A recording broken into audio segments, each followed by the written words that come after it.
Keir Starmer is the very unpopular Prime Minister of Great Britain who became Prime Minister on a sizable majority on a 20% share of the available electorate, because Nigel Farage decided to undercut the Conservatives with his Reform Party.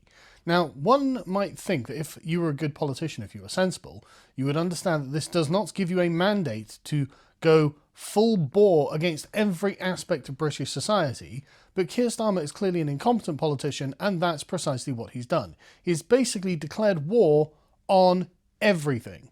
And I really am struggling to think of something Keir Starmer at this point hasn't declared war on. So the first thing he's declared war on is the working class, by stigmatising them as being far right because of the Southport riots.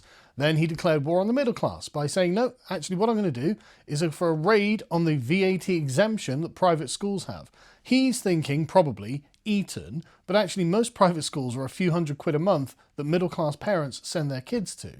And then of course he's declared war on the super rich, because of course the rich are not paying their fair share. And of course what they're doing is just leaving Britain in droves. Something like 9,500 millionaires a year are leaving this country. That's probably not a good sign, is it? Anyway, moving on. He's declared war on the pensioners. Apparently 100,000 pensioners are going to be driven into poverty this year because he cut the winter fuel payments allowance. Brilliant. This caused Scottish Labour to be in essentially active revolt against Starmer and say, well, okay, you can do that to England, but if we take over Holyrood in Scotland, we're going to bring it back because Starmer doesn't speak for us, essentially is what he's saying. So we're looking at something like a Labour civil war going on. But of course, people who smoke outside pubs and who like to... You were banned from smoking inside pubs by the Labour government, and he wants to ban you smoking outside of pubs. There was quite a lot of public backlash for this, and eventually he did U-turn on it, so that's a good thing. But anyway, so he's also at war with lawful people who follow the law, and he decided that he needed to release a few thousand criminals early, some of them really terrible people, and a bunch of criminals, of course, were thanking him in front of their obviously legally acquired cars. And Starmer claimed, oh, I'm very angry with this. I was like, well, why did you do it then? Why did you give the criminals grace when you penalise the rest of the country? Anyway, let's move on. He's at war with drivers. If you drive a car, he's thinking about bringing a pay-per-mile tax plan to raise money out of you. So good luck with that. He's at war with businesses, as in employers, because he's going to raid the national insurance funds and make everyone pay more in national insurance. He is at war with people who pay council tax. It's looking like you're going to be paying an extra £110 a year on council tax, which is just brilliant. And so you might ask, why is he at war with everyone? Why is he literally raiding the pocketbooks of everyone? Well, the answer is there's a £22 billion black hole in the finances that Labour announced when they took over. Now, I believe them. I believe that there is a massive hole in the public finances. But the question is, why are you committing £22 billion? Why are you committing a black hole's worth of money to, I guess, what we could call vanity projects, carbon capture and storage projects?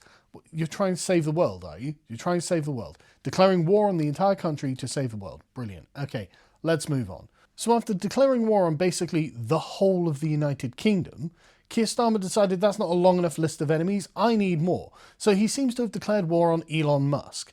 Now, the first thing is that Elon Musk wasn't invited to a business summit in the UK and took that personally because he's like, well, why? I like the UK. Why wouldn't you invite me to come and invest in it? And the answer is, Elon Musk is for free speech and Keir Starmer isn't. And so now Labour MPs want to summon Elon Musk to Britain to make him answer for the fact that he allows legal speech on X, and they're not happy with that.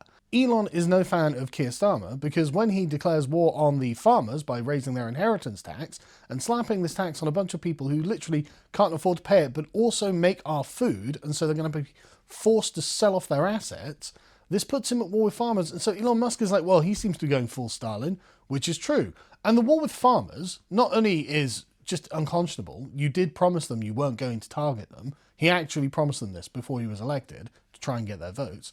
And then he's decided, you know what, I'm actually going to destroy you as well. Well, this puts him at war with Jeremy Clarkson, the most popular television host in Britain, who happens to also be a farmer and has the most popular television show called Clarkson's Farm. And so now he's at war with the farmers and Jeremy Clarkson and anyone who is sympathetic and supports them. Amazing. So Jeremy Clarkson banned Keir Starmer from his little farm pub, which, nice to have small wins, I guess, but pretty minor in the grand scheme of things. And all of this drew the ire of Donald Trump. And so Donald Trump was like, look, if I win, all out war on Labour, which I think is superb. Like, again, just making all the right enemies, but everyone is ranged against him at this point. But Keir Starmer was like, look, I am going to bend the knee to Donald Trump, of all people. So I guess at least he's not suicidal, but he is finally, you think, okay, he's made an enemy of everyone in the West. He's declared war on every segment of society. He's declared war on famous international figures. And the next incoming president has also said, no, I'm going to go to war with Keir Starmer as well. Well, he may as well also be at war with Russia as well. Why not? May as well get the full hat trick. Like, get the full collection. This is crazy. Keir Starmer is a terrible politician, and his position is utterly untenable. It's only a matter of time until all of this collapses.